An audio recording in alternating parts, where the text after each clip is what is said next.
അമ്മേ പരിശുദ്ധ അമ്മേ, അമ്മേ പരിശുദ്ധ ദൈവമാതാവേ, കൃപാസനത്തിലൂടെ ഞങ്ങൾക്കും ഞങ്ങളുടെ ദേശത്തിനും അമ്മ മധ്യസ്ഥം തേടി തന്ന എല്ലാ അനുഗ്രഹങ്ങൾക്കും കൃപകൾക്കും ഞങ്ങളിപ്പോൾ ഹൃദയം നിറഞ്ഞ നന്ദി പറയുന്നു.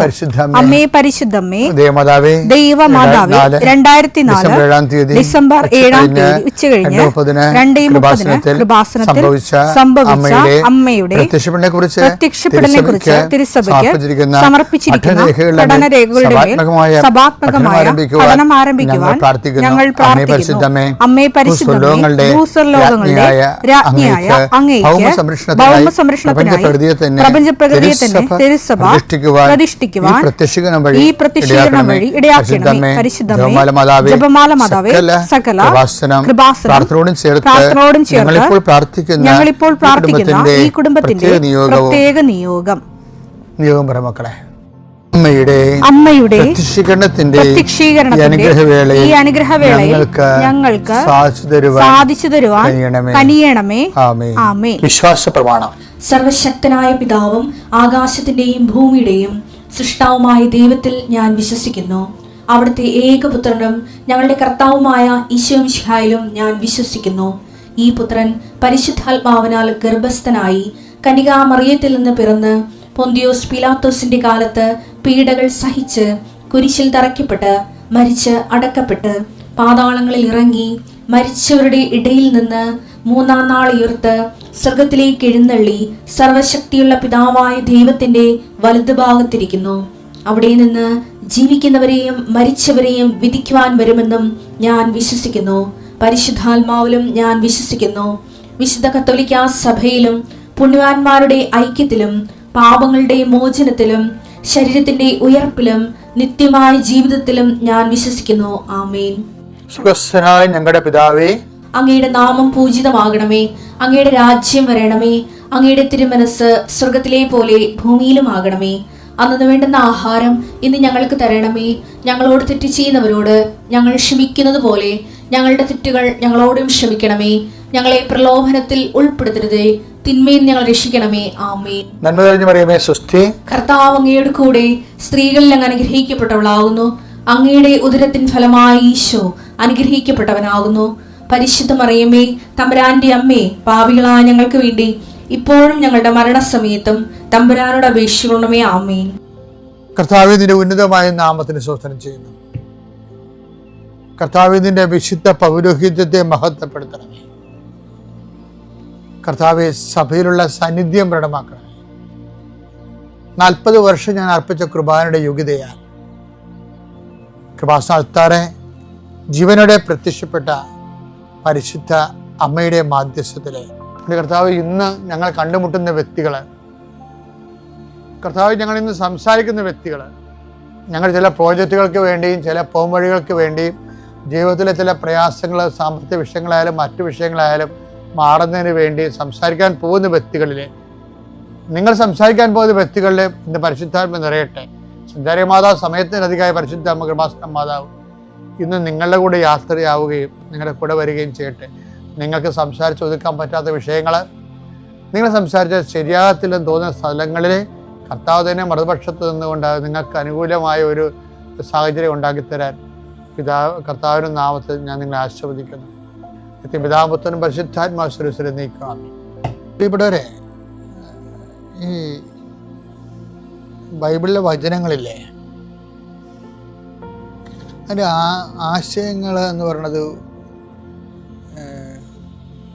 ഒരു പ്രക്രിയയും പരിണാമവുമാണ് ശരിക്കും. അപ്പോൾ നമുക്ക് ഏതെങ്കിലും ഒരു വചനം എടുത്തിട്ട് അത് തിട്ടൂരമായിട്ട് പറയാൻ പറ്റത്തില്ല. ഉദാഹരണത്തിന്, പാപം നിയമലംഘനമാണ്. ഓക്കെ, അപ്പോൾ നമുക്ക് അതൊരു അടിത്തറയായിട്ട് എടുക്കാൻ പറ്റുക. അടിത്തറയല്ല, അതിനും താഴെ അടിത്തറയുണ്ട്. അതാണ് അതിൻ്റെ റൂട്ടായിട്ടുള്ള, അതായത് അടിസ്ഥാന ശിലകളെന്ന് പറയുന്നത്, വചനത്തിൻ്റെ അടിസ്ഥാന ശിലകൾ. അത് ചിലപ്പോൾ ഓരോ അപ്പോസ്തലന്മാർ ഒരു അപ്പോസ്തലൻ പറഞ്ഞത് അത് പൂരിപ്പിക്കപ്പെടുന്നത് വേറൊരു അപ്പോസ്തലൻ്റെ വചനങ്ങളിലൂടെ ആകും. അങ്ങനെ എല്ലാം അങ്ങനെയാണെന്ന് പറയുകയല്ല. നമ്മളിങ്ങനെ ഫലത്തിൽ അങ്ങനെ കണ്ടുവരുന്നുണ്ട്. ഉദാഹരണത്തിന് ഇപ്പം പാപം നിയമലംഘനമാണ്. 1 യോഹന്നാൻ 3:4 പാപം ചെയ്യുന്നവൻ നിയമം ലംഘിക്കുന്നു. പാപം നിയമലംഘനമാണ്. അപ്പം പാപം നമുക്ക് ബേസിക്കായിട്ട് ഇതിപ്പോൾ ഒത്തിരി മേഖലകളിൽ ഈ വിഷയം ടോക്കായിട്ടുണ്ട്. ആൾക്കാർ ബൈബിൾ പ്രഘോഷകർ ഈ വിഷയം കോട്ട് ചെയ്യും. പക്ഷെ വേറൊരു ചോദ്യം വരണതേ, എന്തുകൊണ്ടാണ് നിയമം ലംഘിക്കുന്നത്? ആരുടെ നിയമമാണ് ലംഘിക്കുന്നത്? ആരുടെ നിയമമാണ് ലംഘിക്കുന്നത്? ദൈവത്തിൻ്റെ നിയമങ്ങളാണ് ലംഘിക്കുന്നത്. എന്തുകൊണ്ടാണ് ദൈവത്തിൻ്റെ നിയമങ്ങൾ ലംഘിക്കുന്നത്?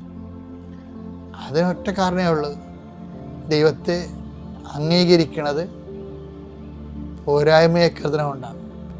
റോമ 1:28. അപ്പൊ റോമ 1:28 ദൈവത്തെ അംഗീകരിക്കുന്നത് പോരായ്മയായി അവർ കരുതിയത് നിമിത്തം അധമവികാരത്തിനും അത് പിന്നെ അധവികാരങ്ങൾക്കും അനുചിത പ്രവർത്തികൾക്കും അത് പാപത്തിലേക്ക് വിട്ടുകൊടുത്തെന്നാ പറയണം. അതിൻ്റെ വിഷയം എന്ന് വെച്ചാൽ എന്തുകൊണ്ടാണ് പാപം നിയമലംഘനമാണ്? നമ്മുടെ ചോദ്യം എന്താണ്? എന്തുകൊണ്ടാണ് പാപം നിയമം ലംഘിക്കുന്നത്? അതെന്തുകൊണ്ടാണ്? ദൈവത്തെ അംഗീകരിക്കുന്നത് പോരായ്മയായി കരുതണകൊണ്ടാണ്. പിന്നെ ദൈവത്തെ എന്തുകൊണ്ടാണ് അംഗീകരിക്കുന്നത് പോരായ്മയായി കരുതണത്? ദൈവത്തെക്കാൾ വലിയ ദൈവമായിട്ട് വേറെ ആരെയോ കരുതണകൊണ്ടാണ്. അതുകൊണ്ടാണ് നിന്റെ കർത്താവ് ദൈവം ഞാനാകുന്നുവെന്ന് നമ്മൾ ഈ പന്തിയിൽ തന്നെ ഈ ദിവസം കേട്ടിട്ടില്ലേ? ഈ നമ്മുടെ കൂടെയുള്ള അപര ദൈവങ്ങൾ ആണ് ശരിക്കും പറഞ്ഞാൽ നമ്മളെ മുമ്പ് പറഞ്ഞതുപോലെ ദൈവത്തെ അംഗീകരിക്കാൻ ബുദ്ധിമുട്ടുള്ള ആൾക്കാരെ നമ്മളെ മാറ്റണത്. അങ്ങനെയാണ് നിയമത്തെ നമ്മൾ ലംഘിച്ച് വരണത്. അപ്പോൾ ബേസിക്കായിട്ട് എന്താ വിഷയം? അപരദൈവമാണ് വിഷയം. പക്ഷേ ദൈവത്തിനേക്കാൾ പ്രാധാന്യം നമ്മൾ വ്യക്തികൾക്ക് കൊടുക്കും ചിലപ്പോൾ. അപ്പോൾ ദൈവത്തേക്കാൾ പ്രാധാന്യമോ ആ ദൈവത്തിലുള്ള വിശ്വാസത്തേക്കാൾ പ്രാധാന്യമോ വേറെ വ്യക്തികൾക്ക് കൊടുക്കും. അപ്പോൾ സ്വാഭാവികമായിട്ട് നിയമലംഘനം വരും. ഈ വിശ്വാസം അറിയാതെയൊക്കെ വിവാഹം കഴിക്കുമ്പോൾ ഉണ്ടാകുന്ന പ്രശ്നങ്ങളതാണ്. വിശ്വാസം അറിയാതെ ഇപ്പം നമ്മൾ ഒരു വിശ്വാസത്തിന് കല്യാണം കഴിച്ചു. അപ്പം ചിലർ നമ്മുടെ വിശ്വാസത്തിലേക്ക് തിരിച്ച് വരുമായിരിക്കും, ചിലർ വിശ്വാസത്തിലേക്ക് വരത്തില്ല. മറിച്ച് നിങ്ങളെ ആ വിശ്വാസത്തിലോട്ട് കൊണ്ടുപോകും. അത് നിങ്ങൾക്കും അറിയാം. അപ്പോൾ നിങ്ങളുടെ വിശ്വാസത്തെക്കുറിച്ച് നിങ്ങൾക്ക് ആഴമായ ബോധ്യങ്ങളില്ല എന്നതിൻ്റെ അർത്ഥം. ബോധ്യം അങ്ങനെയല്ല, ഇത് നിങ്ങൾക്ക് സൗകര്യപ്പെട്ടതുകൊണ്ട് ദൈവത്തെ നിങ്ങൾ ഒഴിവാക്കണതാണ്. സെക്കൻഡായിട്ട് കാണുന്ന അവഗണിക്കുകയാണ് ശരിക്കും പറഞ്ഞത്, അംഗീകരിക്കാതിരിക്കുന്നതാണ്.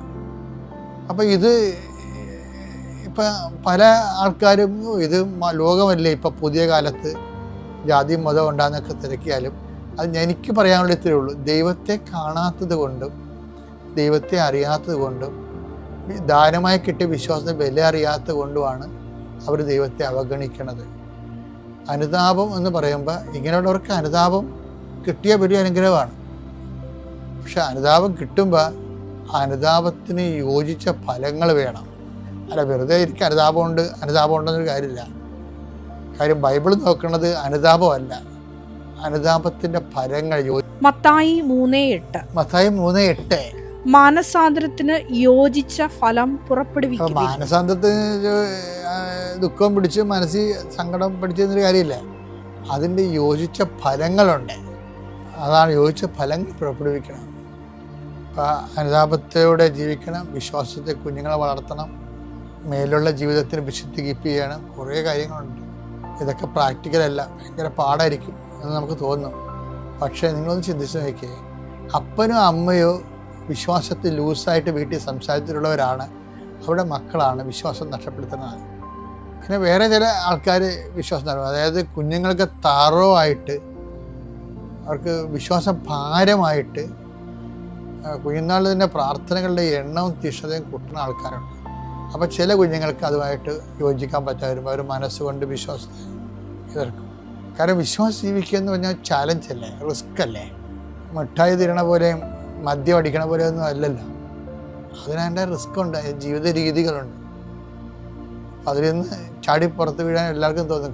ക്ലാസ് ഇല്ലാത്തപ്പോൾ ചില ദിവസങ്ങൾ ഇൻ്റർവെല്ലിനെ കഴിഞ്ഞ് ക്ലാസ് ഇല്ലെന്ന് പറയത്തില്ല. ഈ ടൈമിന് അടുത്ത പീരീഡ് ഇല്ലെന്ന് പറഞ്ഞുകൊണ്ട് പറയുമ്പോൾ പിള്ളേർ എന്ത് ആഹ്ലാദത്തോടെയാണ് ചാടിപ്പുറത്ത് വീഴുന്നത്. അപ്പോൾ ക്ലാസ് ഇരിക്കുന്നതിനേക്കാളും നല്ലത് കളിച്ച് നടക്കുന്നതാണ്. അത് തന്നെയാണ് ഇവിടെ സംഭവിക്കുന്നത്. വിശ്വാസത്തിൽ ജീവിക്കുന്നതിന് അതിൻ്റെതായിട്ടുള്ള കുറച്ച് പേയ്മെൻറ്റ്സുകളുണ്ട്. പക്ഷെ നമ്മൾ ഒരിക്കലത് കൊടുക്കാൻ തീരുമാനിച്ച് നമ്മൾ വിശ്വാസത്തിന് പേയ്മെൻറ്റ് കൊടുക്കുന്നവരാണ്, അതനുസരിച്ച് ജീവിക്കുന്നവരാണെന്ന് സമൂഹത്തിനെല്ലാം മനസ്സിലാകേണ്ടത്. എല്ലാവരും കുടുംബക്കാരെ ബോധിപ്പിക്കാൻ വേണ്ടിയാണ് ചിലരൊക്കെ പള്ളിയിലൊക്കെ പോണതും കുമ്പസാരിക്കണൊക്കെ വരെ എന്തിനാണ്? അപ്പനെയും അമ്മനെയും ബോധിപ്പിക്കാനും. അപ്പനും അമ്മയുടെ കാലം കഴിയുമ്പോൾ അവർ സ്വന്തം സ്വഭാവം കാണിക്കും. അപ്പം അതുകൊണ്ട് അതല്ല ശരിക്കും വിശ്വാസത്തിൽ ജീവിതം എളുപ്പമാകുന്ന ഒരു സൂപ്പർ പണിയുണ്ട്. അത് വെച്ച് കഴിഞ്ഞാൽ വിശ്വാസ ജീവിതം എളുപ്പമാകാനുള്ള മാർഗം ഈ നാട്ടുകാരെയും വീട്ടുകാരെയും ബോധിപ്പിക്കുന്നതിനേക്കാൾ ഉപരി നമ്മൾ വിശ്വാസിയാണ് ജീവിക്കണമെന്ന് ദൈവത്തെ ബോധിപ്പിച്ചാൽ മതി. അപ്പോൾ എന്താ സംഭവിക്കുന്നത്? ദൈവസഹായം വരും. നമുക്ക് ദൈവസഹായം കിട്ടാൻ എല്ലാ കാര്യങ്ങൾക്കും ദൈവസഹായം കിട്ടണമെന്ന് ഇല്ലാതെ ജീവിക്കാൻ പറ്റിയിടുന്ന് കണ്ടുപിടിച്ചതും അത് നമ്മളോട് പറഞ്ഞു തന്ന ഈശോയാണ്. എൻ്റെ പേര് കെസിയ. ഞാൻ കണ്ണമാലയിൽ നിന്നാണ് വരുന്നത്. ഇതെൻ്റെ ഡാഡിയാണ്. ഞാൻ 2012 ഇവിടെ ആദ്യമായി വന്നത്. ഒരു ഏകദിന ധ്യാനത്തിനാണ് വന്നത്. അതിനുശേഷം 2019 വന്ന് ഉടമ്പടി എടുത്തു. എൻ്റെ ആദ്യത്തെ സാക്ഷ്യം എന്ന് പറയുന്നത് എൻ്റെ ഡാഡിക്ക് വേണ്ടിയാണ്. ഡാഡിക്ക് 2022 ഒരു വലിയ ഇയർ ബാലൻസിൻ്റെ പ്രശ്നം ഉണ്ടായി. അങ്ങനെ ഹോസ്പിറ്റലിൽ കൊണ്ടുപോയി. ആദ്യം ഡോക്ടർ ഇയർ ബാലൻസിൻ്റെ പ്രശ്നമാണെന്നാണ് പറഞ്ഞത്. ഒരു ദിവസം കഴിഞ്ഞപ്പോൾ ഇത് കുറച്ചുകൂടി വേഴ്സ് ആയി കഴിഞ്ഞപ്പോൾ ഡോക്ടർ പറഞ്ഞു ഇത് ഇയർ ബാലൻസിൻ്റെ ആണെന്ന് തോന്നുന്നില്ല, നമുക്ക് തലയുടെ ഒരു സ്കാൻ ചെയ്ത് നോക്കാമെന്ന് പറഞ്ഞു. അപ്പോൾ ഞങ്ങൾ വളരെ തകർന്നു പോയി. ഞങ്ങൾ ഉടമ്പടി തൈലം ഡാഡിയുടെ ശിരസിൽ പുരട്ടി പ്രാർത്ഥിച്ചു. ഉപ്പും തേനും ഒക്കെ കൊടുത്ത് പ്രാർത്ഥിച്ചു. അങ്ങനെ സ്കാൻ ചെയ്തു. സ്കാനിങ് റിപ്പോർട്ടിൽ പ്രശ്നമൊന്നും ഉണ്ടായില്ല. മാതാവ് ഞങ്ങളെ അനുഗ്രഹിച്ചു. അതിനുശേഷം ഡോക്ടർ പറഞ്ഞു ഡാഡി ഒരു കെട്ടിടം തൊഴിലാളിയാണ്, കെട്ടിടം നിർമ്മിക്കുന്ന ജോലിയാണ്. അപ്പോൾ ആ ജോലി ഇനി ചെയ്യാൻ പറ്റില്ല, കാരണം വെയിൽ, പൊടി, ചൂട്, വലിയ ശബ്ദം ഇതൊന്നും ഇനി പറ്റില്ല എന്ന് പറഞ്ഞു. അപ്പോൾ ആ ഒരു തൊഴിലിൽ നിന്ന് മാറി നിൽക്കുന്നതായിരിക്കും നല്ലതെന്ന് പറഞ്ഞു. അപ്പോൾ ഡാഡിയാണ് ഞങ്ങളുടെ കുടുംബത്തിൽ ആകെയുള്ള ജീവിത വരുമാനം കൊണ്ടുവരുന്ന ആൾ. അപ്പോൾ ഞങ്ങൾ മാതാവിനോട് പ്രാർത്ഥിച്ചു. അപ്പോൾ ഞങ്ങൾ തീരുമാനിച്ചു എന്നാൽ മത്സ്യം വിൽക്കുന്ന ഒരു ജോലി തുടങ്ങാമെന്ന് തീരുമാനിച്ചു. അതിന് മാതാവിൻ്റെ ഇഷ്ടം അറിയുന്നതിന് വേണ്ടി ഞാനും ഡാഡിയും ഇവിടെ വന്നു. ഞങ്ങളിവിടെ വന്ന് പ്രാർത്ഥിച്ചുകൊണ്ടിരിക്കുമ്പോൾ തന്നെ ഡാഡി നേരത്തെ ജോലി ചെയ്തിരുന്ന ഒരു വീട്ടിലെ ചേച്ചി വിളിക്കുകയുണ്ടായി. എന്നിട്ട് ജോലിക്ക് വരണമെന്ന് പറഞ്ഞു. പക്ഷേ ഞങ്ങളത് കാര്യമായിട്ട് എടുത്തില്ല. ഡാഡിക്ക് ഇനി ആ ഒരു ജോലി ചെയ്യാൻ പറ്റില്ല എന്ന് തന്നെയായിരുന്നു ഞങ്ങളുടെ ചിന്ത. അങ്ങനെ ഞങ്ങളിവിടെ നിന്ന് പോയി വീട്ടിലുണ്ടായിരുന്ന ഗോൾഡൊക്കെ പണിയും വെച്ചു, മത്സ്യക്കച്ചവടം ആരംഭിച്ചു. 2 ദിവസം കൊണ്ട് ഞങ്ങൾക്ക് മനസ്സിലായി ഇത് ചെയ്യാൻ സാധിക്കില്ല എന്ന്. അങ്ങനെ അതും നഷ്ടമായി. അങ്ങനെ ഞങ്ങൾ വീണ്ടും മാതാവിനോട് പ്രാർത്ഥിക്കാൻ തുടങ്ങി. മാതാവ് എന്താണ് ഇങ്ങനെ ഞങ്ങൾക്ക് തരുന്നത്? ഞങ്ങൾ പ്രാർത്ഥിക്കുന്നുണ്ടല്ലോ, എന്നിട്ടും എന്താ ഞങ്ങൾക്ക് ഇങ്ങനെ വരുന്നതെന്ന് ഞങ്ങൾ സങ്കടപ്പെട്ട് പ്രാർത്ഥിക്കാൻ തുടങ്ങി. അങ്ങനെ പിറ്റേ ആഴ്ചത്തെ ധ്യാനത്തിൽ അച്ഛൻ ഇങ്ങനെ പറയുകയുണ്ടായി, നിങ്ങൾ ഉടമ്പടിയിലായിരിക്കുമ്പോൾ ദൈവത്തിൻ്റെ സ്വരം ശ്രവിക്കാനായിട്ട് എപ്പോഴും കാതോർത്തിരിക്കണം. അപ്പോൾ ഞങ്ങൾക്ക് മനസ്സിലായി ഞങ്ങൾ ഇവിടെ വന്ന് പ്രാർത്ഥിച്ചുകൊണ്ടിരുന്നപ്പോൾ ആ ഒരു ചേച്ചി വിളിച്ചത് മാതാവിൻ്റെ സ്വരമായിരുന്നു. ആ ഒരു തൊഴിലിൽ തന്നെ നിലനിൽക്കാനായിട്ടാണ് മാതാവ് പറഞ്ഞതെന്ന് ഞങ്ങൾക്ക് മനസ്സിലായി. അങ്ങനെ ഡാഡി ആ ഒരു അസുഖം തേനും തൈലവും ഉടമ്പടി വസ്തുക്കളുടെ ഉപയോഗം മൂലം പൂർണ്ണമായി മാറുകയും ഡാഡിക്ക് വീണ്ടും ആ ജോലി 2 ഇരുനില കെട്ടിടങ്ങളും മറ്റു ജോലികളും ചെയ്യാൻ മാതാവ് ഞങ്ങളെ അനുഗ്രഹിച്ചു. രണ്ടാമത്തെ സാക്ഷ്യം എന്ന് പറയുന്നത് എൻ്റെ അനിയന് വേണ്ടിയാണ്. അവൻ 10ാം ക്ലാസ് കഴിഞ്ഞ് +2 ഫെയിലായി കഴിഞ്ഞപ്പോൾ 10ാം ക്ലാസ്സിൽ മാർക്ക് ഉണ്ടായതുകൊണ്ട് അവനെ ഞങ്ങൾ പോളിടെക്നിക്കിന് ചേർത്തു. പോളിടെക്നിക്കിന് ചേർത്ത് കഴിഞ്ഞിട്ടും ലാസ്റ്റ് സെമസ്റ്റർ ആയപ്പോൾ അവൻ സെം ഔട്ടായിപ്പോയി. അപ്പോൾ രണ്ടും ഇങ്ങനെ ആയിപ്പോയപ്പോൾ തന്നെ ആളുകൾ പറയാൻ തുടങ്ങി ഇനി ഇവനെ പഠിപ്പിക്കുകയൊന്നും വേണ്ട, വല്ല കൈത്തൊഴിലും പഠിപ്പിച്ച് വീട്ടിൽ നിർത്തുന്നതായിരിക്കും നല്ലതെന്ന് പറഞ്ഞു. വന്നാലും ഞങ്ങൾ മാതാവിനോട് മറ്റുള്ളവരെ പരിഹാസം കേട്ട് വളരെ സങ്കടപ്പെട്ട് ഇവിടെ വന്ന് പ്രാർത്ഥിച്ചതിൻ്റെ ഫലമായിട്ട് അവന് ഒരു എക്സ്പീരിയൻസും ഇല്ലാതെ തന്നെ മലയാള മനോരമയിൽ നല്ലൊരു ജോലി ലഭിച്ചു. അതിനുശേഷം അവൻ +2 എഴുതിയെടുത്തു. അതിനുശേഷം അവൻ ഞങ്ങളോട് പറഞ്ഞു എനിക്ക് വിദേശത്ത് പോയി പഠിക്കണം എന്ന് ആഗ്രഹമുണ്ട്, പക്ഷേ അതിനുള്ള ഒരു മെറിറ്റും അവനില്ല, എല്ലാം ഉള്ളത് ഡീമെറിറ്റ്സാണ്. അങ്ങനെ ഞങ്ങൾ പറഞ്ഞു പ്രാർത്ഥിക്കാം നമുക്ക്. എന്നിട്ട് അപ്ലൈ ചെയ്യാമെന്ന് പറഞ്ഞു. അങ്ങനെ മാൾട്ടയിൽ ഒരു യൂണിവേഴ്സിറ്റിയിലേക്ക് അപ്ലൈ ചെയ്തു. ഒരാഴ്ച കൊണ്ട് തന്നെ അവന് ഓഫർ ലെറ്റർ വന്നു. അങ്ങനെ അത് ഇനി ലോണിൻ്റെ കടമ്പയാണ്. ലോൺ ഞങ്ങൾ ജൂൺ അവസാനമാണ് ലോണിന് തിരക്കി ഇറങ്ങിയത്. അപ്പോൾ ഞാനും എൻ്റെ അമ്മയും പ്രാർത്ഥിച്ചിരുന്നു, ഓഗസ്റ്റ് 15 മാതാവിൻ്റെ സ്വർഗാരോപണ തിരുനാളിന് മുൻപ് ഞങ്ങൾക്കൊരു ഉത്തരം തരണമെന്ന്. അങ്ങനെ ഓഗസ്റ്റ് 8 ലോൺ പാസ്സാകുകയും ചെയ്തു. അതിനുശേഷം വിസയിൽ വളരെയധികം തടസ്സങ്ങൾ അനുഭവപ്പെട്ടു. ആദ്യം അവൻ്റെ വിസ പേപ്പറുകൾ സബ്മിറ്റ് ചെയ്തിട്ട് അതൊന്നും അവിടെ എത്താതെ വന്നു. പിന്നെ രണ്ടാമത് സബ്മിറ്റ് ചെയ്തു. പിന്നെ മൂന്നാമതും കുറച്ച് പേപ്പറുകൾ കൊടുക്കേണ്ടി വന്നു. എങ്കിലും ഞങ്ങൾ മാതാവിൽ പൂർണ്ണമായി വിശ്വസിച്ച് പ്രാർത്ഥിച്ചു. അതിൻ്റെ ഫലമായി അവന് ഡിസംബറിൽ വിസ അടിച്ചു വന്നു. അങ്ങനെ വിസ വന്നു, ടിക്കറ്റ് ബുക്ക് ചെയ്തു. പോകാനുള്ള ജനുവരിയിൽ 22 ആയിരുന്നു അവന് പോകാനുള്ളത്. അന്ന് രാവിലെ 2:30 ഫ്ലൈറ്റ്. എന്നാൽ ഫ്ലൈറ്റ് ബുക്ക് ചെയ്ത് ഒരാഴ്ച കഴിഞ്ഞപ്പോൾ തന്നെ ഫ്ലൈറ്റ് ഡേറ്റും സമയം മാറിയിരുന്നു. അത് 2021 4 മണിക്ക് എന്നായിരുന്നു. പക്ഷേ അവനത് ശ്രദ്ധിച്ചില്ല. ഞങ്ങൾ 21 12 മണിയായപ്പോൾ അവൻ്റെ ഒരു ഫ്രണ്ട് വിളിച്ച് പറഞ്ഞു, നീ പോയില്ലേ, നീ എയർപോർട്ടിലെത്തില്ലേ എന്ന് ചോദിച്ചപ്പോഴാണ് സമയം നോക്കിയത്. അങ്ങനെ ഞങ്ങൾ ഇവിടെ നിന്ന് 12 മണി, ഒരു 2 മണിക്ക് ശേഷമാണ് ഇവിടെ നിന്ന് എയർപോർട്ടിലോട്ട് പോകുന്നത്. ഞങ്ങൾ സഞ്ചാരി മാതാവിനെ, സമയത്തിൻ്റെ മേൽ അധികാരമുള്ള മാതാവിനെ വിളിച്ച് പ്രാർത്ഥിച്ചിരുന്നു. മാതാവെ ഇടപെടണമേ എന്ന് പ്രാർത്ഥിച്ചു. അതിൻ്റെ ഫലമായിട്ട് 6 മണിക്കാണ് ഫ്ലൈറ്റ് എന്നായി. അങ്ങനെ ഞങ്ങൾക്ക് കറക്റ്റ് ടൈമിൽ അവിടെ എത്താൻ സാധിച്ചു. അതുപോലെ തന്നെ അവൻ്റെ ലഗേജ് ഇവിടെ നിന്ന് തൂക്കിയപ്പോൾ 4 കിലോനോളം കൂടുതലുണ്ടായിരുന്നു. അപ്പോൾ ഇത്രയും വെയിറ്റ് കൊണ്ടുപോകാൻ പറ്റില്ല എന്നാണ് പറഞ്ഞിരുന്നത്. എന്നാലും ഞങ്ങൾ മാതാവിൻ്റെ ഉപ്പ് അതിലിട്ട് വിശ്വാസ പ്രമാണം ചൊല്ലി ഞങ്ങളെല്ലാവരും പ്രാർത്ഥിച്ചു. അങ്ങനെ അവിടെ ചെന്ന് വെയിറ്റ് നോക്കിയപ്പോൾ 3 കിലോനോളം കൂടുതലാണ്. വീണ്ടും അവിടെ എയർപോർട്ടിൽ നിന്ന് ശക്തമായി പ്രാർത്ഥിച്ചതിൻ്റെ ഫലമായി ആ ലഗേജിൽ നിന്ന് 3 ഹാങ്കർ, അത് 200 ഗ്രാമിൻ്റെ ഓളം വെയിറ്റുള്ള 3 ഹാങ്കർ മാത്രം എടുത്തു മാറ്റിയതിന് ശേഷം മാതാവിൻ്റെ ഉപ്പിട്ട് പ്രാർത്ഥിച്ച് രണ്ടാമത് വെയിറ്റ് നോക്കി. അപ്പോൾ കറക്റ്റായിട്ട് കിട്ടി. അങ്ങനെ മാതാവ് ഞങ്ങളെ അനുഗ്രഹിച്ചു. അങ്ങനെ അവന് നല്ല രീതിയിൽ മാൾട്ടയിലേക്ക് പോകാൻ സാധിച്ചു. മൂന്നാമത്തെ എന്ന് പറയുന്നത് എൻ്റെ കുഞ്ഞിന് വേണ്ടിയാണ്. അവൾ ജനിക്കുന്നതിന് മുമ്പ് വളരെ വലിയ കോംപ്ലിക്കേഷൻസൊക്കെ ഉണ്ടായി. അങ്ങനെയുള്ള 3-ാം മാസത്തെ ഇഞ്ചക്ഷൻ ചെന്നപ്പോൾ സിസ്റ്റേഴ്സ് പറഞ്ഞു, കുഞ്ഞിൻ്റെ തലക്ക് കുറച്ച് വലിപ്പമുള്ളതായി കാണുന്നുണ്ട്, നിങ്ങളൊരു ന്യൂറോളജിസ്റ്റിനെ കാണുന്നത് നന്നായിരിക്കുമെന്ന് പറഞ്ഞു. അങ്ങനെ ഞങ്ങൾ ആസ്റ്റർ മെഡിസിറ്റിയിലെ ഹെഡ് ന്യൂറോളജിസ്റ്റായ ബോബി വർക്കിയെ കൊണ്ടുവന്ന് കാണിച്ചു. അപ്പോൾ ഡോക്ടർ പറഞ്ഞു, ഈ കുട്ടിയുടെ തലയുടെ സ്കള്ളിന് വളർച്ച കുറവാണ്. 5 ദിവസമാണ് ഡോക്ടർ പറഞ്ഞത്. 5 ദിവസത്തിനുള്ളിൽ കുട്ടിയുടെ സ്കള്ള് ഓപ്പറേഷൻ ചെയ്യണം, കറക്റ്റ് ചെയ്ത് ഓപ്പറേഷൻ ചെയ്ത് വെക്കണം. 2 ഓപ്പറേഷനാണ് ഡോക്ടർ പറഞ്ഞത്. ഞങ്ങൾ കുഞ്ഞിനുമായി അച്ഛൻ്റെ അടുത്ത് വന്ന് പ്രാർത്ഥിച്ചു. അച്ഛൻ എൻ്റെ താടിക്ക് തട്ടിയിട്ട് പറഞ്ഞു, മോളെ ഒരു കുഴപ്പമില്ല, കുഞ്ഞിൻ്റെ സ്കള്ളിന് ഒരു കുഴപ്പമില്ല എന്ന് പറഞ്ഞു. ഞങ്ങളത് വിശ്വസിച്ച് വീട്ടിലേക്ക് പോയി. അതുപോലെ തന്നെ യാതൊരു കുഴപ്പവും ഇല്ലായിരുന്നു. പിന്നെ അവൾ വളർന്നു വരുമ്പോൾ മറ്റു കുട്ടികളെക്കാൾ വളർച്ചയ്ക്ക് ബാക്കോട്ടായിരുന്നു. അവൾ നടക്കുന്നില്ല, ഇരിക്കുന്നില്ല. അപ്പോൾ ഞാൻ ഇവിടെ വന്ന് പ്രാർത്ഥിച്ചപ്പോൾ മാതാവിനോട് പറഞ്ഞായിരുന്നു, ഞാനിനി ഒരു സ്ഥലത്ത് എൻ്റെ കുഞ്ഞിനെ ചികിത്സിക്കാൻ കൊണ്ടുപോകില്ലെന്ന്. എന്നാൽ വീണ്ടും ഒരു ഫിസിയോതെറാപ്പി, അക്യുപഞ്ചർ അങ്ങനെ ഒരു സ്ഥലത്തേക്ക് കൊണ്ടുപോകണം എന്ന രീതിയിൽ വീട്ടിൽ പറയാൻ തുടങ്ങിയപ്പോൾ ഞാൻ മാതാവിനോട് പ്രാർത്ഥിച്ചു, മാതാവ് ഇത് നിൻ്റെ ഇഷ്ടമാണെങ്കിൽ എനിക്കിത് കാണിച്ചു തരണം. അങ്ങനെ ഞങ്ങൾ അവിടെ ഹോസ്പിറ്റലിൽ ചെന്ന് ഒരു സിസ്റ്ററായിരുന്നു ഡോക്ടറിനെ കാണാൻ ചെന്നപ്പോൾ ഡോക്ടറിൻ്റെ കയ്യിലൊരു ഉടമ്പടി കാശ് രൂപം കിടക്കുന്നത് ഞാൻ കണ്ടു. അപ്പോൾ എനിക്ക് മനസ്സിലായി മാതാവാണ് എന്നെ ഇവിടെ എത്തിച്ചതെന്ന്.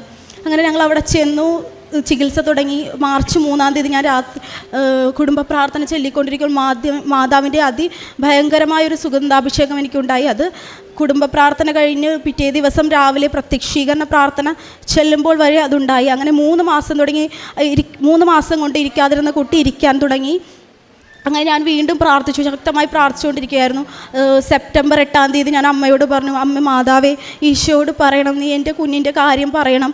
അങ്ങനെ പറഞ്ഞ് ഞാൻ പ്രാർത്ഥിച്ചു. പിറ്റേ ദിവസം ഞാൻ ആരാധന മുറിയിൽ ചെന്നപ്പോൾ ഈശോയോട്, ദിവ്യകാരുണ്യനാഥനോട് ചോദിച്ചു. അമ്മ പറഞ്ഞായിരുന്നു, എൻ്റെ ഉടമ്പടി നീ ഓർക്കുന്നുണ്ടോ ഈശോയെ? ഞാനങ്ങനെ ചോദിച്ച് പ്രാർത്ഥിക്കാൻ തുടങ്ങി. അങ്ങനെ ഞാൻ അന്ന് ആ ആരാധന മുറിയിൽ നിന്ന് എൻ്റെ ഉടമ്പടി ഓർക്കുന്നുണ്ടോ എന്ന് മാത്രമേ ഞാൻ ചോദിച്ചുള്ളൂ. അങ്ങനെ ഞാൻ പുറത്തേക്ക് ഇറങ്ങിയപ്പോൾ ഞാനെൻ്റെ ജീവിതത്തിൽ അത്രയും മനോഹരമായൊരു മഴവില്ല് ഞാൻ കണ്ടിട്ടില്ല. അത്രയ്ക്കും വലിപ്പമുള്ളൊരു മഴവില്ല് ഞാൻ കണ്ടു. അപ്പോൾ എനിക്ക് മനസ്സിലായി, ദൈവം എൻ്റെ ഉടമ്പടി ഓർക്കുന്നുണ്ട്, അത് ഏറ്റെടുത്തിട്ടുണ്ടെന്ന്. അതിനുശേഷം ഞാൻ മാതാവിനോട് പ്രാർത്ഥിച്ചുകൊണ്ടിരുന്നു. അങ്ങനെ സെപ്റ്റംബർ 12 അച്ഛൻ ഇവിടെ ഉടമ്പടി ധ്യാനം നടക്കുമ്പോൾ ഇങ്ങനെ പറയുന്നുണ്ടായി, ഒരു കുഞ്ഞാമ ഇങ്ങനെ ഇഴഞ്ഞിഴഞ്ഞു പോകുന്നതാണ് കാണുന്നത്. ആ അമ്മയെ ആരും എടുത്തുകൊണ്ട് പോകുന്ന രീതിയിലുള്ള വേഗതയിൽ കാര്യങ്ങൾ നടക്കും. അപ്പോൾ എൻ്റെ കുഞ്ഞെന്ന് പറയുന്നത് ഈ ആമ ഇഴയുന്നത് പോലെയാണ് അവൾ ഇഴഞ്ഞുകൊണ്ടിരിക്കുന്നത്. ഞാൻ വിശ്വസിച്ച് അതെൻ്റെ കുഞ്ഞിനെക്കുറിച്ചാണ് പറയുന്നത്. ഞാൻ പറഞ്ഞു, മാതാവേ അവൾക്ക് നടക്കാനുള്ള കഴിവ് മാതാവ് തരുമെന്ന് ഞാൻ പൂർണ്ണമായി വിശ്വസിക്കുന്നു. അത് മാതാവ് തന്നെ തന്നതാണെന്ന് എനിക്ക് തെളിയിച്ച് തരണമെന്ന് ഞാൻ മാതാവിനോട് പ്രാർത്ഥിച്ചു. പ്രാർത്ഥിച്ചു. അങ്ങനെ ഒക്ടോബർ 7 ജപമാല റാണിയുടെ തിരുനാളിൻ്റെ അന്ന് അവൾ നടക്കാൻ തുടങ്ങി. അവളിപ്പോൾ നല്ല രീതിയിൽ ഓടി നടക്കുന്നുണ്ട്. എങ്കിലും ഡോക്ടേഴ്സിൻ്റെ അവളുടെ വളർച്ചക്കുറവുകൊണ്ട് ഡോക്ടേഴ്സ് 3-4 പീഡിയാട്രിഷ്യനെ ഞങ്ങൾ കാണിച്ചപ്പോൾ പറഞ്ഞു കുട്ടിക്ക് ഡോർഫിസം ആണെന്നാണ് തോന്നുന്നത്. അവളുടെ മൂക്കിൻ്റെ പാലത്തിന് ഒരു കുഴിവ് പോലെ ഉണ്ടായിരുന്നു. അപ്പോൾ ഡോക്ടേഴ്സിനെ കാണിക്കുന്നവരൊക്കെ പറയുന്നത് ഇത് ഡോർഫിസമാണ്, ഇതൊരു ജനറ്റിക്കൽ ഡിസോർഡർ ആണെന്നാണ് തോന്നുന്നത്. പക്ഷെ ഞങ്ങളുടെ വിശ്വാസം കണ്ടിട്ട് ഡോക്ടർ പറഞ്ഞു നിങ്ങൾക്ക് വിശ്വാസം ഉണ്ടാകാൻ വേണ്ടി നമ്മൾക്കൊരു ടെസ്റ്റ് ചെയ്യാം. മൈക്രോ എറ എന്ന് പറഞ്ഞൊരു ടെസ്റ്റാണ്. അത് 25,000 രൂപ ഉള്ള ഒരു ടെസ്റ്റാണ്. അതിൽ 99.9% ആക്യുറസി ഉള്ള ടെസ്റ്റാണ്. നിങ്ങൾക്ക് അതിൽ മനസ്സിലാകും ഈ കുട്ടിക്ക് ജനറ്റിക്കൽ ഡിസോർഡർ ആണെന്ന് മനസ്സിലാകും. അങ്ങനെ ഞാൻ ഇവിടെ വന്ന് കരഞ്ഞു മാതാവിനോട് പ്രാർത്ഥിച്ചു, ദൈവമാതാവേ എൻ്റെ കുഞ്ഞിൻ്റെ ഈ ടെസ്റ്റിൻ്റെ മേൽ ഇടപെടണമേ, ദൈവത്തിൻ്റെ ഈശോയുടെ തിരുരക്തം തളിക്കണമേ എന്ന് ഞാൻ പ്രാർത്ഥിച്ചതിൻ്റെ ഫലമായി ആ ടെസ്റ്റിൻ്റെ റിസൾട്ട് വന്നു. എല്ലാം നെഗറ്റീവാണ്. അവൾക്ക് യാതൊരുവിധ കുഴപ്പവുമില്ല. ആ ഡോക്ടേഴ്സിനൊക്കെ വിശ്വസിക്കാനാകുന്നില്ല. ഇതെന്തൊരു അത്ഭുതമാണെന്നാണ് അവർ പറയുന്നത്. ദൈവമാതാവ് നൽകിയ ഈ അനുഗ്രഹത്തെ ഓർത്ത് ഞാൻ നന്ദി പറയുന്നു. അതുപോലെ തന്നെ ഒരു ദിവസം എൻ്റെ അമ്മയും നന്നായിട്ട് പ്രാർത്ഥിക്കുന്നതാണ്. ഞങ്ങൾ അമ്മേനോട് പറഞ്ഞു ഞാനിങ്ങനെ പ്രാർത്ഥിച്ചുകൊണ്ടിരിക്കുമ്പോൾ ഒരു ദർശനം പോലെ കണ്ടു. അതായത് ഒരു മുസ്ലിം പള്ളി പോലത്തെ മകുടം പോലത്തെ ഒരു പള്ളി, അതിന് ചുറ്റും തൂണുകളിങ്ങനെ ഉണ്ട്. അതൊരു ഗ്രൗണ്ട് പോലെയുണ്ട്, തൂണുകളാൽ ചുറ്റപ്പെട്ട ഒരു ഗ്രൗണ്ട്, അതിന് ചുറ്റും ഇങ്ങനെ ഒരു കടൽ. അതാണ് ഞാൻ കണ്ടത്. അപ്പം പെട്ടെന്ന് എൻ്റെ മനസ്സിലേക്ക് വന്നു ഇത് സെൻറ്റ് പീറ്റേഴ്സ് സ്ക്വയറിനെ കുറിച്ചാണല്ലോ അമ്മ പറയുന്നത്. അമ്മ അത് കണ്ടിട്ടില്ല. അങ്ങനെ ഞാൻ ഗൂഗിളിൽ സെർച്ച് ചെയ്ത് ആ ഫോട്ടോസ് അമ്മേനെ കാണിച്ചു. അപ്പം അമ്മ പറഞ്ഞു ഇത് തന്നെയാണ് ഞാൻ കണ്ടത്. അപ്പം അമ്മേനോട് ചോദിച്ചു മാർപ്പാപ്പയ്ക്ക് വേണ്ടി പ്രാർത്ഥിക്കാനായിരിക്കുമോ ഇത് ദൈവം നമ്മളെ കാണിച്ചത്? ഞാൻ അമ്മേനോട് പറഞ്ഞു ചിലപ്പോൾ മാതാവിൻ്റെ പ്രത്യക്ഷീകരണം സഭ സ്ഥിരീകരിക്കുന്നതിന് വേണ്ടി പ്രാർത്ഥിക്കാനായിരിക്കും. അത് ഞങ്ങൾ പറഞ്ഞുകൊണ്ടിരിക്കുന്ന ആ സെക്കൻഡിൽ, ആ സമയത്ത് ഒരു ഭയങ്കരമായൊരു സുഗന്ധാഭിഷേകം എന്ന് പറഞ്ഞാൽ അത് ഉച്ചക്ക് 12:30 മണിയാണ്. പൂക്കൾ വിരിയുന്ന സമയമല്ല, വീടിന് ചുറ്റും പൂക്കളൊന്നുമില്ല. ഞാനും അമ്മയും വീട്ടിൽ നിൽക്കുന്നതാണ്. ഞങ്ങൾ പെർഫ്യൂമൊന്നും യൂസ് ചെയ്തിട്ടില്ല. നല്ലൊരു സുഗന്ധാഭിഷേകം ഞങ്ങൾക്കുണ്ടായി. പിന്നീട് ഞാൻ മാതാവിനെ സ്വപ്നത്തിൽ ദർശിക്കാനുള്ള ഭാഗ്യം എനിക്കുണ്ടായി. മാതാവ് വളരെ അധികം കരയുന്നൊരു ഇതാണ് ഞാൻ കണ്ടത്. മാതാവ് കരയുന്നു, ഞാനും എൻ്റെ കുഞ്ഞും കൂടി താഴെ നിൽക്കുകയാണ്. അപ്പോൾ ഞാൻ മാതാവിനോട് പറയണം മാതാവ് എൻ്റെ കുഞ്ഞിനെ ഒന്ന് നോക്കൂ. ഇത്രയോടെ ഞാൻ സ്വപ്നത്തിൽ കണ്ടത്. സ്വപ്നം കഴിഞ്ഞ് എഴുന്നേറ്റപ്പോൾ ഞാൻ ഓർത്തു ദൈവമേ ഞാൻ മാതാവിനോട് ചോദിച്ചില്ല മാതാവിൻ്റെ സങ്കടം എന്താണെന്ന്. കാരണം ഞാൻ പ്രാർത്ഥിക്കുമ്പോഴൊക്കെ കുഞ്ഞിൻ്റെ കാര്യം മാത്രമേ പറയാറുള്ളൂ. പിന്നെ ഞാൻ അത് കഴിഞ്ഞിട്ട് മാതാവിൻ്റെ സങ്കടം എന്താണ് അത് നടത്തി കിട്ടണേ എന്ന് ജപമാല ചൊല്ലി പ്രാർത്ഥിക്കാൻ തുടങ്ങി. അങ്ങനെ വളരെ വലിയ അനുഭവങ്ങൾ എനിക്കുണ്ടായി. ഒരു ദിവസം ഞാൻ പ്രത്യക്ഷീകരണ പ്രാർത്ഥന ചൊല്ലിക്കഴിഞ്ഞപ്പോൾ എൻ്റെ മൊബൈലെന്ന് പറയുന്നത് ഒട്ടും സ്പേസ് ഇല്ലാത്ത മൊബൈൽ. അതുകൊണ്ട് എല്ലാ ഫോട്ടോസും ഞാൻ ഡിലീറ്റ് ചെയ്ത് കളയും. അപ്പം എനിക്ക് പെട്ടെന്ന് തോന്നി ഒന്ന് ഗ്യാലറി തുറന്ന് നോക്കണം. ഗ്യാലറി തുറന്ന് നോക്കിയപ്പോൾ ഞങ്ങളുടെ ഡൈനിങ് ടേബിളിൻ്റെ ഒരു പിക്ചറാണ് അതിൽ കിടക്കുന്നത്. ആ പിക്ചറിൽ ഞങ്ങളുടെ രൂപത്തിൻ്റെ അവിടെയുള്ള മാതാവിൻ്റെ റിഫ്ലക്ഷൻ ഉണ്ട്. ആ മാതാവ് വെള്ള മാതാവാണ്, അത് നീല ഷോളിട്ട മാതാവാണ്. പക്ഷേ ആ റിഫ്ലക്ഷൻ ഈ ഡൈനിങ് ടേബിളിൽ അടിച്ചിരിക്കുന്ന റിഫ്ലക്ഷനിൽ സിൽവർ ഗ്രേ കളറിലുള്ള ഒരു മാതാവിനെയാണ് ആ റിഫ്ലക്ഷൻ എനിക്ക് കാണാൻ പറ്റിയത്. എനിക്ക് മനസ്സിലായി എൻ്റെ ഭവനത്തിൽ കൃപാസനം അമ്മയുടെ സാന്നിധ്യം ഉണ്ട് എന്ന് എനിക്ക് മനസ്സിലായി. മാതാവ് നൽകിയ ഈ വലിയ അനുഗ്രഹങ്ങൾക്ക് ഞാൻ നന്ദി പറയുന്നു. അതുപോലെ തന്നെ ഞാൻ കാരുണ്യ പ്രവൃത്തികളെന്ന് പറഞ്ഞാൽ ഞാൻ ഈ ക്യാൻസർ ബാധിതരായ ആളുകളെ നോക്കുന്നൊരു സ്ഥലം ഞങ്ങളുടെ അടുത്തുണ്ട്. സിസ്റ്റേഴ്സിൻ്റെ സ്ഥാപനമാണ്. അവിടെ പോയി അഡൾട്ട് ഡയപ്പറുകളൊക്കെ വാങ്ങിക്കൊടുക്കും. അവിടെ നെറ്റിയിൽ കുരിശ് തൈലം തേച്ച് പ്രാർത്ഥിക്കാറുണ്ട്. അവർക്ക് ഉപ്പ് തേൻ ഇതൊക്കെ കൊണ്ടുപോയി കൊടുക്കാറുണ്ട്. അപ്പോൾ അവർക്ക് ആശ്വാസം ലഭിച്ചു എന്ന് പറയാറുണ്ട്. പിന്നെ പ്രേക്ഷിത പ്രവർത്തനം എന്ന് പറയുന്നത് ഞാനിപ്പോൾ കുഞ്ഞിനെയും കൊണ്ട് ഫിസിയോതെറാപ്പിക്ക് പോകാറുണ്ടായിരുന്നു. അപ്പോൾ അവിടെ വരുന്നത് നോർത്ത് ഇന്ത്യൻസ് വരാറുണ്ട്, തമിഴ് സംസാരിക്കുന്നവർ വരാറുണ്ട്. അവർക്കൊക്കെ ഞാൻ പത്രം വാങ്ങിച്ചു കൊടുത്ത് എനിക്കറിയാവുന്ന രീതിയിൽ ഹിന്ദിയും ഇംഗ്ലീഷും ഒക്കെ സംസാരിച്ച് മാതാവിനെക്കുറിച്ച് പറഞ്ഞു കൊടുക്കാൻ തുടങ്ങി അവർക്ക്. അപ്പോൾ അവരും കൂടുതൽ വിശ്വാസത്തിലേക്ക് വരാൻ തുടങ്ങി. അവരുടെ ജീവിതത്തിൽ വളരെയേറെ അത്ഭുതങ്ങൾ ഉണ്ടായി എന്നോട് പറഞ്ഞിട്ടുണ്ട്. അതുപോലെ തന്നെ അവരുടെ നാട്ടിലുള്ളവരെ ഈശോയെ അറിയിക്കാനും മാതാവിനെ അറിയിക്കുവാനും അവർ ഇടയായി. അതുപോലെ തന്നെ ഞാനിപ്പോൾ ഒരു സാക്ഷ്യം കേൾക്കുമ്പോൾ ആരെങ്കിലും ഞങ്ങൾ ബസ് സ്റ്റാൻഡിൽ പത്രം കൊടുത്തു എന്ന് പറയും. അപ്പോൾ ഞാൻ എൻ്റെ മനസ്സിൽ വിചാരിക്കും എനിക്ക് പറ്റില്ലല്ലോ അത് ചെയ്യാൻ. അങ്ങനെ ഞാൻ എപ്പോഴൊക്കെ വിചാരിച്ചിട്ടുണ്ടോ ആ കാര്യം ഞാൻ ചെയ്യാറുണ്ട്. ഇപ്പോൾ എനിക്ക് ബസ് സ്റ്റാൻഡിൽ കൊടുക്കാൻ പറ്റില്ല എന്ന് ഞാൻ വിചാരിച്ചാൽ അവിടെ തന്നെ ഞാൻ കൊടുക്കും. അതുപോലെ തന്നെ വീടുകളിൽ ഞാൻ കംഫർട്ടബിളായിട്ടുള്ള സമയത്തൊന്നും പോകാറില്ല. നല്ല ഉച്ചവെയിലുള്ള സമയത്ത് മാതാവിന് വേണ്ടി ഈ വെയിൽ ഞാൻ കൊള്ളും എന്ന് പറഞ്ഞ് ഞാൻ കൊടുക്കാറുണ്ട്. ഞങ്ങൾ കണ്ണമാലി ദേശമാണ്, അവിടെ കടൽ കയറുന്ന സമയമുണ്ട്. ആ സമയത്തൊക്കെ വെള്ളത്തിൽ നീന്തി ഞാൻ എന്തെങ്കിലും ബുദ്ധിമുട്ട് അനുഭവിക്കുന്നുണ്ടെങ്കിൽ അത് മറ്റുള്ളവർക്ക് നല്ല രീതിയിലാകണമെന്ന് പ്രാർത്ഥിച്ചുകൊണ്ട് ഓരോ പത്രവും ഞാൻ വീടുകളിൽ കൊടുക്കാറുണ്ട്. പിന്നെ പാവപ്പെട്ടവർക്ക് വഴിയോരങ്ങളിലുള്ളവർക്ക് പൊതിച്ചോറ് കെട്ടി കൊടുക്കാറുണ്ട്. മാതാവ് നൽകിയ ഈ വലിയ അനുഗ്രഹത്തിന് ഞാൻ നന്ദി പറയുന്നു. പരിശുദ്ധ അമ്മയുടെ മധ്യസ്ഥതയിൽ ലഭിച്ച അനുഭവങ്ങളാണ് ഇപ്പോൾ പറഞ്ഞത്. ഇപ്പോൾ പറഞ്ഞ എല്ലാ അനുഭവങ്ങളും തന്നെ ഇവിടെ നിയോഗം വെച്ച് പ്രാർത്ഥിച്ച അനുഭവങ്ങളാണ്. അതിൽ വ്യക്തമായിട്ട് മാറ്റമുണ്ടാകുമ്പോൾ സാക്ഷ്യപ്പെടുത്തണം എന്നുള്ളത് ഏറ്റവും പ്രധാനപ്പെട്ടൊരു കാര്യമാണ്. അതിൻ്റെ ഭാഗമായിട്ടാണ് ഇനി കുടുംബം ഇവിടെ നിൽക്കുന്നതും നമ്മുടെ മുൻപിൽ സാക്ഷ്യം പറയുന്നതും. രണ്ടാമത്തേത്, ഈ ഒരു പ്രാർത്ഥനയിൽ അല്ലെങ്കിൽ ഈ ഒരു സാക്ഷ്യം പ്രാർത്ഥനയോടെ കേൾക്കുമ്പം ഈ പ്രാർത്ഥിക്കുന്ന നിയോഗങ്ങളോടൊപ്പം ദൈവത്തിൻ്റെ ഒരു സാന്നിധ്യം പ്രകടമായിട്ട് അനുഭവിക്കാനായിട്ടുള്ളൊരു ഭാഗ്യം ഉടമ്പടി എടുത്തവർക്കുണ്ട്. ഒരുപക്ഷെ ഉടമ്പടിയുടെ ഒരു പശ്ചാത്തലത്തിൽ പറയുമ്പോൾ അത് വാഗ്ദാനത്തിലുള്ളതാണ്. I will come with you wherever you go. നീ എവിടെ പോയാലും ഞാൻ നിൻ്റെ കൂടെ ഉണ്ടാകുമെന്നുള്ള ദൈവത്തിൻ്റെ ഒരു വലിയൊരു വാഗ്ദാനം ഉടമ്പടിയുടെ ഒരു പ്രധാന ഘടകമാണ്. അപ്പം ഈ പ്രാർത്ഥിക്കുന്നവർക്കൊക്കെയും ഇപ്പം ഇന്നെന്നല്ല എല്ലാ ദിവസവും കേൾക്കുന്ന സാക്ഷ്യങ്ങളിലും അവർ പ്രാർത്ഥിക്കുന്നതിനോടൊപ്പം ഈശോയും മാതാവും അവരോട് കമ്മ്യൂണിക്കേറ്റ് ചെയ്യുന്നുണ്ട്. അത് വളരെ പ്രാർത്ഥനയോടെ നിങ്ങൾ ഏത് സാക്ഷ്യം കേട്ടാലും അത് വ്യക്തമാവും. അല്ലാതെ അവരെങ്ങനെയെങ്കിലും കിട്ടിയെന്നുള്ളൊരു ബോധ്യത്തിലല്ല. ഈ ഒരു സാക്ഷ്യത്തിലും മാതാവിനെ ദർശനം കണ്ടു എന്ന് പറയുന്നു, സ്വപ്നം കണ്ടു എന്ന് പറയുന്നു, അല്ലെങ്കിൽ വീട്ടിൽ തന്നെ ഉണ്ടായ ചെറിയൊരു അനുഭവത്തിൽ പോലും പരിശുദ്ധ അമ്മയുടെ വലിയ സാന്നിധ്യം അനുഭവിച്ചു എന്ന് പറയുന്നു. അതിലുമൊക്കെ വളരെ പ്രത്യേകതയുണ്ട്. ഒരു നീല നിറമുള്ള മാതാവിൻ്റെ ഒരു റിഫ്ലക്ഷനിൽ സിൽവർ ഗ്രേ കണ്ടു എന്നൊക്കെ പറയുമ്പോഴും ഇതിലെല്ലാം ഒരു അസാധാരണത്വമുണ്ട്. അതിനേക്കാളപ്പുറം നമ്മളതിനെ ദൈവ സാന്നിധ്യമായിട്ടും കൂടെ വായിച്ചെടുക്കുകയാണ്.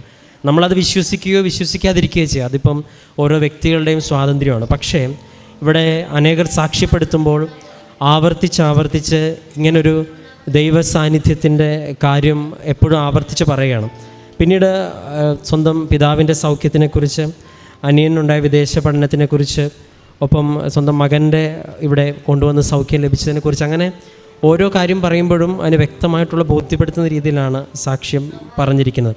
അതിൽ സുഗന്ധാഭിഷേകം ലഭിച്ചു എന്ന് പറയുന്നു, അതിൽ മഴവില്ലിനെ കുറിച്ച് പറയണം. അപ്പം ഒരാൾ വിശ്വാസത്തിൻ്റെ നയനങ്ങൾ ഇങ്ങനെ തുറക്കുമ്പോൾ ദൈവം അത് പ്രകൃതിയിലൂടെ സംസാരിക്കുക തന്നെ. ഈ കഴിഞ്ഞ ദിവസങ്ങളിൽ വന്ന സാക്ഷ്യത്തിൽ ഒരു തുമ്പിയും പ്രാർത്ഥനയും ചിത്രശലഭവും മഴവില്ലും, നമുക്ക് നമ്മുടെ ചുറ്റുമുള്ള ഓരോ വസ്തുക്കൾ പോലും നമ്മളോട് ദൈവത്തിൻ്റെ നാമം മഹത്വപ്പെടുത്തുമ്പോൾ സങ്കീർത്തകം പാടുന്നുണ്ട്. വാനവിധാനങ്ങൾ അവിടുത്തെ കരവേലയെ വിളംബരം ചെയ്യുന്നു എന്നൊക്കെ സങ്കീർത്തകം പാടുന്നത് പോലെ ഈ പ്രത്യക്ഷീകരണത്തിൻ്റെ സാക്ഷികളായിട്ട് നമ്മൾ മാറുമ്പോൾ പ്രപഞ്ചപ്രകൃതി മുഴുവൻ നമ്മുടെ പ്രാർത്ഥനയ്ക്കൊപ്പം നിൽക്കുന്ന അനുഭവം ഉണ്ടാവുന്നുണ്ട്. അത് പലരുടെയും സാക്ഷ്യങ്ങളിലൂടെ നമുക്ക് വ്യക്തമാണ്. അപ്പോൾ ഏറെ പ്രത്യേകിച്ച് പിന്നെ അവസാനം പറഞ്ഞ കാര്യങ്ങളും നമ്മൾ ഈ സാക്ഷ്യത്തിൽ നിന്ന് ചേർത്തെടുക്കേണ്ടതാണ്. നമ്മൾ എന്താണോ ഒരു മടിയുള്ള കാര്യം അതാദ്യം ചെയ്തു എന്നുള്ളതാണ് ഈ മകളിപ്പോൾ സാക്ഷ്യം പറഞ്ഞ് അവസാനിപ്പിച്ചത്. അതിപ്പം ഒരിടത്ത് പോയിട്ട് മറ്റുള്ളവരുടെ മുമ്പിൽ നിന്ന് ഒരു പത്രം കൊടുക്കുന്ന കാര്യമാണെങ്കിലും, അല്ലെങ്കിൽ അതിലിത്തിരി സഹനം ഉണ്ടാകുന്ന സമയമാണെങ്കിലും, അതൊക്കെ മറ്റുള്ളവരെ പ്രതി ഏറ്റെടുത്ത് ചെയ്യാനായിട്ടുള്ളൊരു എക്സ്ട്രാ എഫേർട്ട് അതിപ്പോൾ ദൈവത്തിൻ്റെ നാമത്തിലാണല്ലോ ഇത് ചെയ്യണത്. ഇതിപ്പം ദൈവത്തിൻ്റെ നാമത്തിൽ ചെയ്യുന്നതുകൊണ്ട് മുകളിലിരിക്കുന്ന ദൈവൻ വിശ്വസ്തനായതുകൊണ്ടും അവൻ്റെ ഉടമ്പടിയിൽ വിശ്വസ്തത നിൽക്കുവാനുള്ള ശ്രമമാണ് ഈ നടത്തുന്ന എല്ലാ യാത്രയും എന്നറിയുമ്പം ദൈവം ഇതിൽ ഇടപെടും. ഇനിയും ദർശനങ്ങളും അനുഭവങ്ങളും ഉണ്ടാകും. ഏറെ പ്രത്യേകിച്ച് ഈ മകൾക്കും കുടുംബത്തിനും എല്ലാം ലഭിച്ച സൗഖ്യത്തിനും അനുഭവങ്ങൾക്കും ഏറെ പ്രത്യേകിച്ച് നൽകിയ ഉടമ്പടിയിൽ ലഭിച്ച വലിയ ബോധ്യത്തെയും പ്രതി നമുക്ക് കരങ്ങളടിച്ച് ദൈവത്തിൻ്റെ നാമം മഹത്വപ്പെടുത്താം.